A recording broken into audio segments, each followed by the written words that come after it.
Assalamualaikum viewers, I'm Hina Mehjabeen. I hope you all will be fine. As you know, we are studying the course of computer programming with Python, and our chapter number 2 is basic elements of a Python program. Today we have to discuss about how we can import libraries and use library functions in Python. So today's lecture start करने से पहले अगर आप मेरे channel पर new हैं then please मेरे channel को सब्सक्राइब कर दें, बेल आइकन को क्लिक करना मत भूलिएगा ताकि upcoming lectures, different assignments, quizzes and papers के नोटिफिकेशंस आप तक पहुंच जाएं। लाइक भी कीजिएगा, शेयर भी कीजिएगा। ओके जी, let's start from today's lecture. अच्छा जी, ये प्रीवियस लेक्चर्स में हम Python standard, implementation, distribution, ID सब पढ़ चुके हैं। स्क्रिप्ट के बारे में पढ़ा था कि एग्जीक्यूटेबल फाइल यानी हमारी जो स्टेटमेंट्स और कमांड्स हैं हम जो परफॉर्म करने के लिए कोई भी टास्क राइट करते हैं। मॉड्यूल के बारे में बताया था। मॉड्यूल यानी फंक्शंस वगैरह हैं जो आप अपने यूज़ करते हो। एग्जीक्यूटेबल अगर सिंपली बात करें, यहाँ पर बात हो रही है मॉड्यूल्स अवेलेबल होते हैं पाइथन इम्प्लीमेंटेशन में। किसी भी लैंग्वेज की बात करूँ, यहाँ हम वैसे पाइथन की बात करें हैं तो पाइथन मॉड्यूल क्या होता है? It is an executable file that is intended to be imported into script and other modules. A module includes definitions of classes, functions or methods, variables, attributes, etc. that are to be used in the files that import the module. देखिए, हमें अपने programme जब right करते हैं, statement script right करते हैं Python की programme की, तो हमें बहुत सारे फंक्शंस या मेथड्स चाहिए होते हैं। तो हम क्या करते हैं कि पाइथन के जो मॉड्यूल्स हैं उनको इंपोर्ट करवा लेते हैं। अब ये इंपोर्ट करवाते हैं यानी इसमें क्या क्या चीज़ होती है, डिफरेंट क्लासेस के डेफिनेशंस होती हैं, यानी जो जो क्लासेस आप अपने प्रोग्राम में राइट करे हो उनकी डेफिनेशंस हो गई, यानी किस तरह से आपको खुद से डिफ़ाइन नहीं करनी पड़ती। जस्ट आपने वो मॉड्यूल इंपोर्ट करवाना है अपने प्रोग्राम में और वो क्लासेस की डेफिनेशन आपके पास आ जाएगी। फंक्शंस होते हैं, फिर उनके मेथड्स या फंक्शंस होते हैं, फिर वेरिएबल्स डिफरेंट यूज़ करे होते हैं, उनके एट्रीब्यूट्स वगैरह होते हैं जो कि इंपोर्टेड मॉड्यूल के साथ आपके पास आते हैं। न्यूमरस इसमें क्या होते हैं, रीयूजेबल मेंबर्स होते हैं। नेक्स्ट हमारे पास है पैकेज की बात करें। अब यहाँ पर ज़रा फोकस करने वाली बात है, यहाँ पर एग्जीक्यूटेबल फाइल, एक फ़ाइल की बात हो रही है, ठीक है। मॉड्यूल यानी स्पेसिफिक जो मॉड्यूल है उसकी फ़ाइल होगी। अब यहाँ पर बात करें हैं पैकेज। पैकेज क्या होता है, यानी बहुत सारी फाइल्स का मजमूआ, ठीक है। तो यहाँ पर है डायरेक्टरी और फोल्डर की बात हो रही है। पैकेज की जब बात करेंगे, डायरेक्टरी और फोल्डर है that includes collection of modules and a file with name underscore init underscore dot py. इस एक्सटेंशन यानी इस नेम के साथ फाइल होती है इस फोल्डर में, जो कि आपको बता रही होती है कि इंटरप्रेटर को बताती है कि भाई ये जो करंट फोल्डर है ना, ये पैकेज है। अब इस पैकेज का जो फोल्डर है यानी डायरेक्टरी में बहुत सारे सब पैकेजेस होते हैं, ठीक है। ऑर्गेनाइज यानी बहुत सारे मॉड्यूल्स, यानी फंक्शंस की, मॉड्यूल्स की बात की, यानी मॉड्यूल्स की कलेक्शन होती है इस फोल्डर या डायरेक्टरी में। जब हम मॉड्यूल की बात करेंगे तो एक फ़ाइल, एग्जीक्यूटेबल फाइल की बात हो रही है, और जब हम पैकेज की बात करते हैं तो वो डायरेक्टरी एक फ़ोल्डर होता है जिसमें ये फाइल भी आती है, जिससे इंटरप्रेटर को पता चलता है कि ये जो करंट डायरेक्टरी या फाइल या फोल्डर है तो ये क्या है, हमारे पास पैकेज है, और इसमें सब पैकेजेस भी अवेलेबल होते हैं।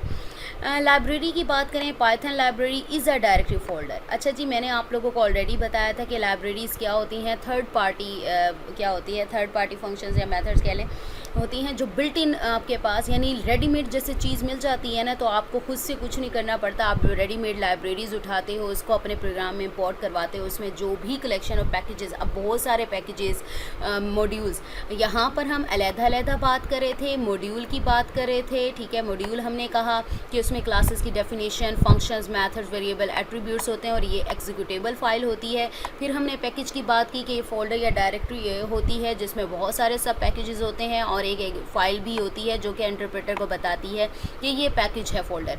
तो लाइब्रेरी में, लाइब्रेरी इन सब की कलेक्शन का नेम है। एक लाइब्रेरी के अंदर ये सारी चीज़ें होती हैं, ठीक है। The libraries help perform many task without writing code from scratch, यानी बजाय इसके कि आप पूरा कोड राइट करें, आप रेडीमेड चीज़ आपको अवेलेबल है, आप अपने प्रोग्राम में इंपोर्ट करवाओ और उसे यूज़ कर लो, ठीक है। Interestingly, Python installation has numerous libraries pre-included and many more libraries can easily be included later on. अब बहुत सारी जब Python की इंस्टॉलेशन या आईडी जो भी आप करते हैं, सॉफ्टवेयर इंस्टॉल करते हैं, तो उसमें ना बिल्ट इन बहुत सारी प्री इंक्लूडेड लाइब्रेरीज़ अवेलेबल होती हैं, जस्ट इंपोर्ट करवाते हैं। लेकिन कुछ लाइब्रेरीज़ ऐसी भी होती हैं जो आपको रेडीमेड, जैसे मैंने कहा, तो वो आप लोग फ्री ओपन सोर्स अवेलेबल होती हैं, आप वहाँ से ले सकते हैं और अपने प्रोग्राम में इंपोर्ट करवा सकते हैं। अब ये library library module is used in program simply by using import command on the top of the program file for that library by using the dot character यानी पीरियड करेक्टर डॉट के import dot आप library का name right करेंगे। ये मैंने आप लोगों को बताया था कि import की कमांड यूज़ करते हुए आप अपनी जो लाइब्रेरीज़ वगैरह हैं मॉड्यूल्स मेथड्स है उसको import करवा सकते हो अपने प्रोग्राम में। नेक्स्ट आ जाएँ some important commonly use libraries listed below. कुछ लाइब्रेरीज़ के नेम लिखे हुए हैं, उससे पहले बता दूँगी कहाँ कहाँ यूज़ होती है। पाइथन स्टैंडर्ड लाइब्रेरी जो कि पाइथन की इंस्टॉलेशन में ही अवेलेबल होती है, contains hundreds of modules for performing common task, यानी मॉड्यूल्स फंक्शंस बहुत सारे होते हैं जो कि डिफरेंट टास्क परफॉर्म करने। अब इन टास्क में क्या है, टेक्स्ट या बाइनरी डेटा प्रोसेसन होती है, मैथमेटिकल फंक्शंस होते हैं, फंक्शनल स्टाइल प्रोग्रामिंग के लिए मॉड्यूल्स अवेलेबल होते हैं, फाइल डायरेक्टरी एक्सेस के लिए होते हैं, डेटा परसिस्टेंस के लिए होती हैं, कंप्रेशन आर्काइविंग के लिए होता है, क्रिप्टोग्राफी यानी कंप्रेस करना डेटा को सिक्योर करना, क्रिप्टोग्राफी यानी सीक्रेट राइटिंग जिसे कहते हैं, ऑपरेटिंग सिस्टम सर्विसेज के लिए मॉड्यूल्स अवेलेबल होते हैं, यानी आप अपने प्रोग्राम वगैरह में सर्विसेज इसको इंपोर्ट करवा सकते हो। कॉन्करेंट प्रोग्रामिंग होती है, inter process communication, networking protocol, JSON, XML and other internet data formats, multimedia जिसमें ऑडियो वीडियो होती है, इंटरनेशनलाइजेशन, जीयूआई, डिबगिंग के लिए होते हैं, profiling and many more functions are available in this libraries. ठीक है, ये सारे फंक्शंस हैं जो कि हम बात करें includes in the Python installation, जो कि पाइथन की इंस्टॉलेशन में आते हैं।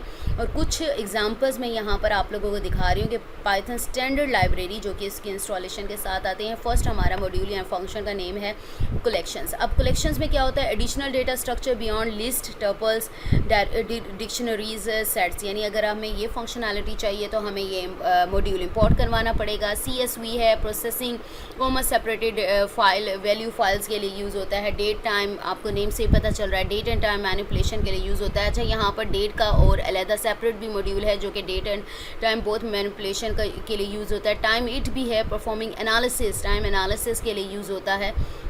इसी तरह से डेसिमल की बात करें, नेम से ही पता चल रहा है, fix point, floating point, arithmetic, monetary calculation के लिए ये फंक्शन यूज़ होता है। मैथ आप लोगों को पता है, नेम से ही पता चल रहा है, मैथ कॉन्स्टेंट्स और ऑपरेशंस परफॉर्म करने के लिए यूज़ होता है। रैंडम, सडो रैंडम नंबर्स के लिए, स्टैटिस्टिक्स नेम पता चल रहा है, mean, median, mode, variance, standard deviation वगैरह। और स्ट्रिंग प्रोसेसिंग के लिए डेट, टाइम और टाइम इट का बता दिया है। नेक्स्ट हम देखते हैं वेल एस्टैब्लिश्ड लाइब्रेरीज़ और पैकेजेस अवेलेबल होते हैं scientific computing, machine learning and data science के लिए, उनकी एग्जांपल्स देख लें। ये क्या है, आप ओपन सोर्स लाइब्रेरीज़ अवेलेबल हैं, मैंने इसको डिवाइड कर दिया है, यानी साइंटिफिक और computing and scientific computing and statistics के लिए कौन कौन से लाइब्रेरी फंक्शंस अवेलेबल हैं और उनकी फंक्शनैलिटी क्या है। नमपाई के बारे में तो ऑलरेडी मैंने जब आपको बिल्ट-इन लाइब्रेरीज़ की बात की थी, सॉरी बिल्ट-इन नहीं, लाइब्रेरीज़ की बात की थी तो नमपाई के बारे में बताया था, पैंडस के बारे में भी बताया था आप लोगों को, और मैट प्लॉटलिब के बारे में भी। ठीक है, 3 लाइब्रेरीज़ तो ऑलरेडी मैंने आपको बता दी थी। नमपाई यानी न्यूमेरिकल पाइथन, न्यूमेरिकल यानी न्यूमेरिकल से क्या होगा कि आप क्या है न्यूमेरिकल जो भी वर्क होगा वो परफॉर्म कर सकते हैं। ऑफर्स हाई परफॉर्मेंस इम्प्लीमेंटेशन और अरे structure for Python, variety of processing routines, built in structures list available है। अगर देखें कुछ स्ट्रक्चर्स बिल्ट इन भी अवेलेबल हैं पाइथन में, लेकिन वो इतने ज़्यादा एफिशिएंट नहीं होते, तो क्या होता है कि हम रेडीमेड जैसे लाइब्रेरीज़ हैं उनको इंपोर्ट करवाते हैं ताकि अपनी फंक्शनैलिटी जो प्रोग्राम की है उसको एफिशिएंट बना सकें। साईपाई यानी साइंटिफिक, साई यानी साइंस से निकला है, ठीक है। Scientific Python is based on नमपाई यानी न्यूमेरिकल ही डेटा स्ट्रक्चर्स वाले की बात हो रही है। It offers function integral differentiate जैसे मैथ्स से होती है, साइंस से रिलेटेड है, एडिशनल मैट्रिक्स प्रोसेसिंग एट्सेट्रा। और ये जो scipy.org controls scipy and numpy, ठीक है, लाइब्रेरी, ये वेबसाइट का एड्रेस उन्होंने दे दिया है, और ये जो वेबसाइट है ये इसको कंट्रोल लाइब्रेरीज़ को करती है, यानी यहाँ से मिल जाएंगे आपको।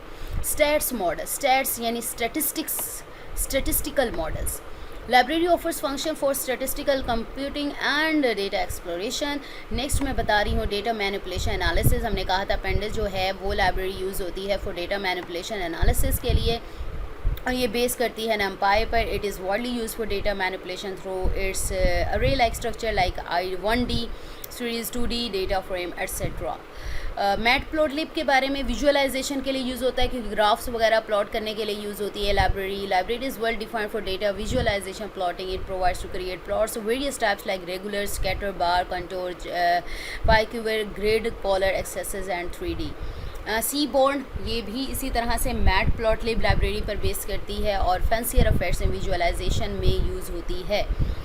नेक्स्ट है machine learning, deep learning and reinforcement learning. आप लोगों को पता है मशीन लर्निंग, और पहले तो हम लोग करते थे ना CS कंप्यूटर साइंस IT होता था, अब data science, machine learning, artificial intelligence, बहुत सारी ब्रांचेस बन गई हैं. तो यहाँ पर रीइंफोर्समेंट लर्निंग के लिए भी यूज़ होती है, यानी जो चीज़ें मोटिवेट करना, यानी जो चीज़ें क्या है अच्छा वर्क जैसे कर रही हैं, ठीक है, उनको आगे लाना और बाकी को पुश करना. साइकिट लर्न, यानी library is quite popular function for library.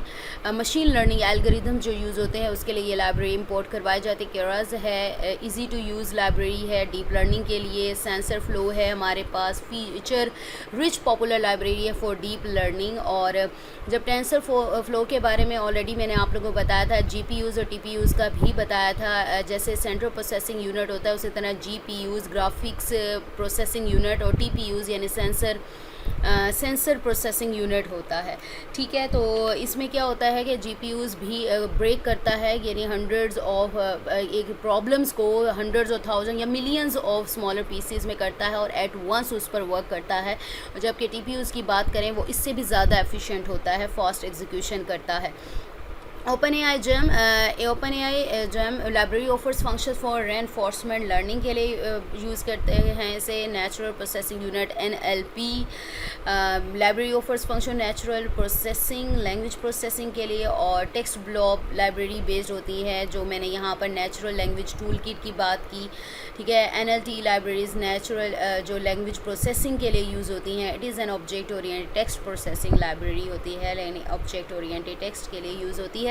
तो यहाँ पर अब मैंने कुछ लाइब्रेरीज़ आप लोगों को स्टैंडर्ड लाइब्रेरीज़ भी बता दी जो आप इंपोर्ट करवा सकते हो अपने प्रोग्राम में. और वेल नोन लाइब्रेरीज़ जो डेटा साइंस और डीप लर्निंग, मशीन लर्निंग, इसके लिए जो अवेलेबल हैं वो भी ऑलरेडी मैंने बता दी. अब नेक्स्ट हमारा पार्ट ये आता है कि हम इसको इंपोर्ट यानी अपने प्रोग्राम में ला कैसे रख सकते हैं. मैंने आपको ये चीज़ तो बता दी कि इंपोर्ट की जो कमांड है वो यूज़ करते हुए आप इसको इंपोर्ट कर सकते हो अपने प्रोग्राम में. अच्छा जी, तो हम देखते हैं 2 वेज़ हैं इसमें कि 2 वेज़ में आप अपने प्रोग्राम में लाइब्रेरीज़ को, फंक्शन मेथड्स को इंपोर्ट करवा सकते हो. तो यहाँ पर एक एग्जांपल ली गई है जिसमें प्रोग्रामर ये चाह रहा है कि पाइथन के 2 मेथड्स हैं, जिसमें डू लिटल और क्राउड का मेथड है, जो कि लाइब्रेरी में आता है. डायरेक्ट सोल्व लाइब्रेरी नेम है, ठीक है. लाइब्रेरी हमने कहा था डायरेक्टरी है या फोल्डर है, फोल्डर के अंदर ये 2 मेथड हैं या फंक्शंस हैं, ठीक है, डू लिटल एंड क्राउड का. तो वो एक्सेस करना यानी उसे यूज़ करना चाह रहे हैं. अब इसके 2 वेज़ हैं, या तो आप कंप्लीट जो लाइब्रेरी है वो इंपोर्ट करवा लो अपने प्रोग्राम में, यानी डायरेक्ट सोल्व को यूज़ करते हुए. देन उसमें जो भी, अब इसको इंपोर्ट करवाने से ये होगा कि पूरी की पूरी लाइब्रेरी कि इसमें जितने भी डायरेक्ट सोल्व, ये दोनों मेथड फंक्शन नहीं, इसमें जितने भी मॉड्यूल्स या फंक्शंस वगैरह आ रहे हैं, आप उसे क्या करोगे, उन सबको कभी भी कहीं भी ज़रूरत पड़ती है अपने प्रोग्राम में यूज़ कर सकते हो, ठीक है. ये फ़ायदा हो गया. दूसरा भी ये है कि आप जस्ट ये स्पेसिफिक 2 मेथड ही अपने प्रोग्राम में इंपोर्ट करवाऊँ. इसमें ये होगा कि जब भी आपको इन 2 मेथड की ज़रूरत होगी ये यूज़ कर सकते हो. इस लाइब्रेरी या मॉड्यूल में जो दूसरे मेथड्स हैं उन्हें यूज़ ही कर सकते. तो इसको किस तरह से करते हैं तो वो मैं आपको दिखा देती हूँ. इसके लिए आपको चाहिए होते हैं, अस्यूम कर लें एक प्रोग्राम की तरह कि assume that each of the method requires 2 variables. Her method यानी डू लिटल को भी 2 चाहिए और क्राउड को भी 2 चाहिए. AB as input and returns an output that is received in the variable. अब इसमें क्या है, आपको पता है कि जब भी हमने यूज़र से इनपुट लेनी होती है तो हमें ऑब्वियसली 2 वेरिएबल्स चाहिए होते हैं, यानी जितनी इनपुट लेनी है उतनी वेरिएबल्स चाहिए होंगे. तो हम कैपिटल A B ले रहे हैं, आप कोई भी ले सकते हो वेरिएबल नेम, ज़रूरी नहीं है AB लो. तो 2 वेज़ हैं. फर्स्ट वे इज़ वो दिखा दूँ कि complete library then using its relevant method. तो इसका क्या है, इंपोर्ट लाइब्रेरी का नेम क्या था, यानी फोल्डर डायरेक्टरी का नेम था डायरेक्ट सोल्व एस DS. अब यहाँ पर DS क्या है, इसका निक नेम है, यानी कोई भी शॉर्ट फॉर्म नहीं दे देते. एलियस दे देते हैं यानी शॉर्ट फॉर्म। आप जब आप अपने प्रोग्राम राइट करोगे, जब वेरिएबल यहाँ पर x1 और x2 है जिसमें आप स्टोर करवाने लगे हो इसको, तो ds.do_little ऑफ a, b जो वेरिएबल जिनमें इनपुट जानी है, ठीक है, यहाँ पर इनपुट के लिए यूज़र से इनपुट लेंगे और देन इसमें स्टोर करवा देंगे x1 और x2 में। अब यहाँ पर देखें आप, ये मैंने कहा ठीक है, ये इंपोर्ट की कमांड यूज़ होती है कोई भी लाइब्रेरी मॉड्यूल मेथड इंपोर्ट करवाने के लिए प्रोग्राम में, ये तो एज इट इज़ रहेगी। डायरेक्ट सॉल्व यहाँ पर जो भी लाइब्रेरी का नेम होगा वो राइट करेंगे। डायरेक्ट सॉल्व के अलावा और भी हो सकती थी, मैथ्स लाइब्रेरी हो सकती थी मैथ्स की, तो वो राइट कर सकते हो एज़ यू विश। एज़, अब एज़ यूज़ करे हो, एज़ जो भी आप यहाँ पर नेम दोगे, निक नेम DS डायरेक्ट भी दे सकती थी, डायरेक्ट S भी दे सकती थी। जो नेम राइट करोगे फिर वही वाला नेम यहाँ पर आप शॉर्ट नेम यहाँ पर वही राइट करोगे। सपोज़ करो अगर मैं कोई नेम ना देती, कोई नेम अगर मैं ना देती, एज़ ना लिखती, तो क्या आप, यानी मैं इसको डायरेक्ट सॉल्व को एज DS यूज़ कर रही हूँ। अगर मैं सिंपल वर्डिंग में कहूँ ना, DS एज DS यूज़ कर रही हूँ, तो DS का मतलब ये होगा, DS जहाँ पर भी डायरेक्ट सॉल्व का कोई भी मेथड यूज़ करना होगा तो ये लाइब्रेरी को पहले लिखेंगे डॉट, यानी हमने कहा था जो पीरियड करेक्टर होता है वो यूज़ करते हैं डॉट, और जो फंक्शन का नेम है या मेथड का नेम है वो राइट करेंगे, और पैरेंथेसिस में जो भी इसके वेरिएबल्स होंगे वो राइट करेंगे। और यहाँ पर लिखा है usually in the start of the program. यहाँ पर बताया गया है the way in any method can be used anywhere, आप कर सकते हो। मेमोरी में पूरी की पूरी लाइब्रेरी है वो इंपोर्ट हो चुकी है, लोड हो चुकी है, इसमें जितने भी मेथड्स हैं कहीं भी किसी भी वक्त यानी जितनी बार करना चाहें यूज़ कर सकते हैं। यहाँ पर DS इज़ एन एलियस और nickname for the direct solve used for simplicity. Programmer nickname जो भी है वो सेट कर सकता है। If no nickname is given then किस तरह से राइट करोगे, इंपोर्ट डायरेक्ट सॉल्व। मैंने आपसे कहा था अगर एज DS नहीं देते तो जस्ट आपको क्या राइट करना होगा, पूरा का पूरा लाइब्रेरी का जो नेम है वो राइट करना पड़ेगा, डायरेक्ट सॉल्व डायरेक्ट सॉल्व। अगर निक नेम दे देते हो तो हमें राइट करने में इजी हो जाता है, नहीं शॉर्ट नेम दे दिया, कहते हैं ना बहुत लेंथी नेम हो तो हमें इसे शॉर्ट फॉर्म में राइट कर देते हैं, नेम्स भी आजकल शॉर्ट बोल देते हैं। तो यहाँ पर एज DS लिखोगे तो यहाँ पर DS ना भी लिखो, एज जो भी आप लिखना चाहते हो, निक नेम देना चाहते हो दे सकते हो, लेकिन ऐसा दें कि खुद प्री डिफाइंड हो, खुद एक्सप्लेन्ड, वेल एक्सप्लेन्ड हो, कि खुद ही बता रहा हो कि मैं किसके लिए आया हूँ, तो यहाँ पर ऐसे कर सकते हैं। नेक्स्ट हमारा मेथड था कि importing only some specific method. तो मैंने आपसे कहा या तो चाहो तो पूरी लाइब्रेरी इंपोर्ट करवा लो, इसमें ये होगा कि उसमें जितने भी मेथड्स या फंक्शंस भी मेथड करते हो तो उस लाइब्रेरी के तो जस्ट वही स्पेसिफिक मेथड ही यूज़ कर सकते हो, उस लाइब्रेरी के और कोई मेथड एक्सेस नहीं कर सकते। तो इसके लिए मेथड क्या है, फ्रॉम, ये देख लें, फ्रॉम डायरेक्ट सॉल्व, यानी डायरेक्ट सॉल्व की लाइब्रेरी से इंपोर्ट करना है डू लिटिल, कोमा से सेपरेट करोगे जितने भी मेथड्स आप इंपोर्ट करवाओगे, कोमा क्राउड, और बाकी वही मेथड। अब यहाँ पर आपको कोई वो राइट करने के लाइब्रेरी का नेम नहीं, लिटिल ऑफ AB और क्राउड ऑफ AB आपने राइट कर लिया। आपको डॉट ऑपरेटर से डॉट जो है करेक्टर से इसको स्पेसिफाई नहीं करना पड़ेगा, ठीक है, ये हो गया। नेक्स्ट है हमारे पास प्रॉब्लम 2.15 है, ये मैं प्रोग्राम आपको राइट करके दिखा दूंगी, एग्जीक्यूट भी हम इसे करेंगे अगर करने वाला हुआ तो right a Python programme that reads in the length of 3 side. अब रीड करने की बात आ गई, मीन्स किसकी बात आ गई, मैंने ऑलरेडी आप लोगों को बताया था, रीड करना यानी यूज़र से इनपुट लेगा वो of a triangle and computes the area of the triangle, यानी आपको एरिया का फार्मूला आना चाहिए। Given the size length ABC, area of triangle हमें यहाँ पर गिवन है, इवन S का फॉर्मूला भी गिवन है। यहाँ पर देखें 3 लेंथ्स यूज़र से लेनी है, S का फॉर्मूला गिवन है। जब मेरे पास 3 लेंथ्स आ जाती हैं ऑब्वियसली मेरे पास S की वैल्यू कैलकुलेट हो जाएगी, कंप्यूट हो जाएगी जब मैं ये फार्मूला अपने प्रोग्राम में यूज़ करूँगी।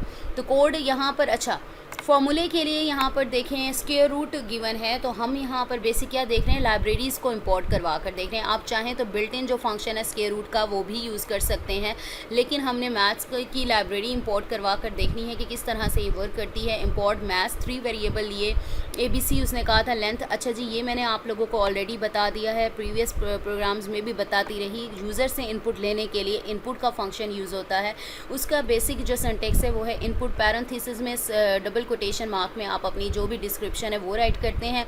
और यहाँ पर ये जो फ्लोट का कीवर्ड यूज़ हुआ है, यहाँ पर ये किस लिए है, एक्सप्लिसिट डेटा टाइप यूज़ की है, यानी फ्लोटिंग पॉइंट रिटर्न करे। ठीक है। अगर इंटीजर भी राइट कर देता है तो 0.0 लगाकर यानी वो फ्लॉट ही कंसीडर होगा।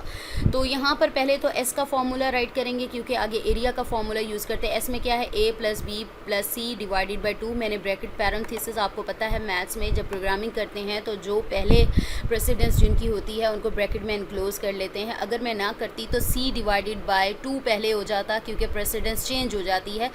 जो डिवाइड है उसकी प्रेसिडेंस हायर होती है प्लस से। ठीक है, तो यहाँ पर देख लें, यहाँ फिर ये होता कैलकुलेट, देन जाके इसमें ऐड होता। तो इसीलिए पहले मैंने इसे ब्रैकेट में इनक्लोज किया, यानी ये तीनों सम अप हो जाएं, देन 2 से डिवाइड हो। एरिया का फॉर्मूला देखें हमारे पास, एरिया का फॉर्मूला हमारे पास देखें क्या है, एरिया इज़ इक्वल टू, अच्छा जी हमने मैथ्स की लाइब्रेरी इंपोर्ट करवाई है यहाँ पर। ठीक है, आप किस तरह से यूज़ कर सकते हैं, मैथ्स डॉट और स्क्वायर रूट उसका फंक्शन यूज़ किया है। वैसे बिल्ट इन स्क्वायर रूट का जो फंक्शन है वो भी अवेलेबल होता है। आप मैथ्स को लाइब्रेरी को यहाँ से हटाकर तब भी इसको यूज़ कर सकते हो। तो फॉर्मूला हमारे पास था, देख लें, स्क्वायर रूट था s × s - a × s - b × s - c। और यहाँ पर मैंने, आपको पता है शार्प का साइन क्यों लगता है, यानी कमेंट्स राइट करने के लिए यूज़ करते हैं in Python. Call to square root function of math module is being made. Print का फंक्शन क्यों यूज़ होता है, आउटपुट के लिए, ये ऑलरेडी हम लोग पढ़ चुके हैं। आप डिस्क्राइब कर सकते हो area of triangle is equal to, और जो यहाँ पर रेफरेंस आइडेंटिफायर है जहाँ पर इसका फॉर्मूला, यानी आपका जो फॉर्मूला कंप्यूट कैलकुलेट होकर उसका जो आंसर है एरिया का जो आइडेंटिफायर या वेरिएबल नेम है उसमें इनिशियलाइज हुआ है, यानी उसको असाइन हुआ है, तो यहाँ पर उसको पास करते हैं। तो अब यहाँ क्या करना है, हम इसका जो फॉर्मूला है वो उसको कॉपी करते हैं यहाँ से। और मैंने ऑलरेडी आप लोगों को बताया था, आप चाहें तो पाइचार्म आईडी यूज़ कर सकते हैं, कम्युनिटी वर्जन अवेलेबल होती है, वो फ्री ऑफ कॉस्ट होता है। लेकिन मैंने इंस्टॉल कर लिया था, आप लोगों को दिखाया था। गूगल कोलैब का यूज़ भी मैंने, कोलैबोरेटरी का भी यूज़ आप लोगों को दिखाया था। Anaconda navigator of line use हो रहा है, तो इसलिए मैं क्या करती हूँ, इसी को क्या ही जो बिल्ट इन एप्लीकेशन है वो है जुपिटर नोटबुक। इसको लॉन्च करते हैं तो आपके पास इस टाइप का थोड़ा सा टाइम लेता है, इसलिए मैंने इसको ओपन करके रखा हुआ है। तो इस टाइप का इंटरफेस ओपन होता है। अगर आप चाहें तो आपके पास जो भी ये जो प्रोग्राम्स, जो भी फाइल्स आप लोगों ने की हैं वो यहाँ पर सेव होती रहती हैं। आप किसी को भी ओपन करके उसमें चेंजेस वगैरह कर सकते हो। तो मैंने की हुई हैं, तो लेकिन यहाँ से आप न्यू करके न्यू फाइल भी अपना कोड कर दें, यहाँ पर इंटरफेस ओपन हो जाएगा और यहाँ पर अपना रिज़ल्ट कर दें पेस्ट, आपके पास आ जाएगा और प्रिंट आपके पास आ गया। अच्छा जी, यहाँ पर एंटर करें, 2 साइड्स आप कोई भी कर लें, यहाँ पर 4 कर देती हूँ। और यहाँ पर देखिए एरिया ऑफ द ट्रायंगल आप लोगों के पास कैलकुलेट होकर नज़र आ गया। ठीक है, अब यहाँ पर एरिया तो कैलकुलेट हो गया, फिर हम चलते हैं आगे। आउटपुट यहाँ पर पेस्ट की हुई है, अगर नोट्स यूज़ करते हैं तो आप लोगों को पता हो। और यहाँ पर मैंने वैसे आपको बता दिया, square root built in function है, उसको भी यूज़ कर सकते हो। अच्छा जी, यहाँ पर है लाइब्रेरी फंक्शंस और methods of constant defined math module can be use to read write. Python expression write करने के लिए भी यूज़ होता है। अगर आप लाइब्रेरीज वगैरह इंपोर्ट करवा लेते हो तो प्री डिफाइंड वेरिएबल जैसे पाई हो गया, ई हो गया, pi and e for mathematical constant pi and e respectively, तो आप यूज़ कर सकते हो। यानी पाई के लिए ये पाई का सिंबल, ठीक है, ये जो पाई का सिंबल है उसके लिए पाई यूज़ कर सकते हो। ये जो ई एक्सपोनेंट वगैरह जो लॉग वगैरह के लिए यूज़ होता है, ई यूज़ कर सकते हो। However the programmer should not update the values. अच्छा जी, ये जो वैल्यूज़ हैं इनकी प्री डिफाइंड जैसे वैल्यूज़ होते हैं, पाई की बात करूँ 22/7 3.14 लेते हैं, तो ये प्री डिफाइंड होती हैं। अगर आप इसको चेंज करते हैं, any change in the predefined variables such as math.py and math.e dereferences it from the original value and associated with the new value, यानी न्यू वैल्यू अगर आप देते हो इसको, देन वो डी रेफरेंस हो जाएगा, यानी उसे छोड़ देगा वैल्यू को। रेफरेंस और डी रेफरेंस वाला मैंने कॉन्सेप्ट आप लोगों को मेमोरी का जो टॉपिक था प्रीवियस टॉपिक्स में, उसमें मैंने आपको बताया था। तो क्या है, न्यू ओरिजिनल वैल्यू उसको असाइन हो जाएगी। Recall that using the import statement import math at the start of the script file is mandatory for using any object from the math module, यानी इम्पोर्ट करवाना ज़रूरी है। यानी स्टार्ट में आप मैथ की लाइब्रेरी को इम्पोर्ट करवाओगे, देन ही उसके जो ऑब्जेक्ट्स या मॉड्यूल्स या फंक्शंस मेथड्स हैं उनको आप यूज़ कर सकते हैं। यहाँ पर सम एग्जांपल्स और एक्सप्रेशंस आर एज फॉलोज, यानी एक्सप्रेशंस गिवन है, किस तरह से आप मैथ की लाइब्रेरी को इंपोर्ट करते हुए इनको यूज़ कर सकते हो। मैथमेटिकल एक्सप्रेशन है पाई आर स्क्वायर, अगर आपको पाई गिवन नहीं है, आर ही जस्ट गिवन है, तो आप कैसे कर सकते हो, math.py, इसका मतलब मैथ की लाइब्रेरी में जो प्री डिफाइंड वैल्यू है पाई की वो लेगा, ये मल्टीप्लाई आर जो आप देंगे मल्टीप्लाई आर हो जाएगा। मैथमेटिकल एक्सप्रेशन यहाँ पर देखें, फोर मल्टीप्लाई पाइथन एक्सप्रेशन, ये एक्सप्रेशन है मैथमेटिकल फॉर्म में राइट किया हुआ, और पाइथन में किस तरह से राइट करेंगे आपको पता है। मल्टीप्लाई यानी मिड में कोई साइन ना हो तो मल्टीप्लाई होता है, और पाइथन में मल्टीप्लाई या प्रोग्रामिंग में मल्टीप्लिकेशन के लिए स्टारिक यानी स्टार यूज़ होता है।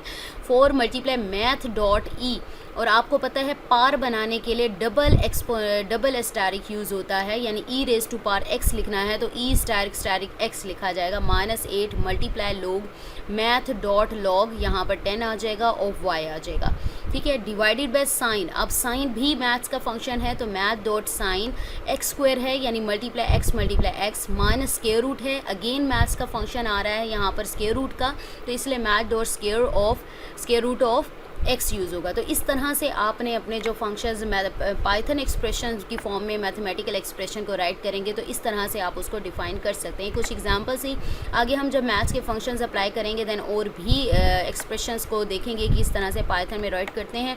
सो we have completed our today's lecture here, that was about how we can import libraries और use their functions in Python. So मुझे अपनी दुआ में याद रखिएगा, अपना ख्याल रखिएगा, टेक केयर, अल्लाह हाफिज़।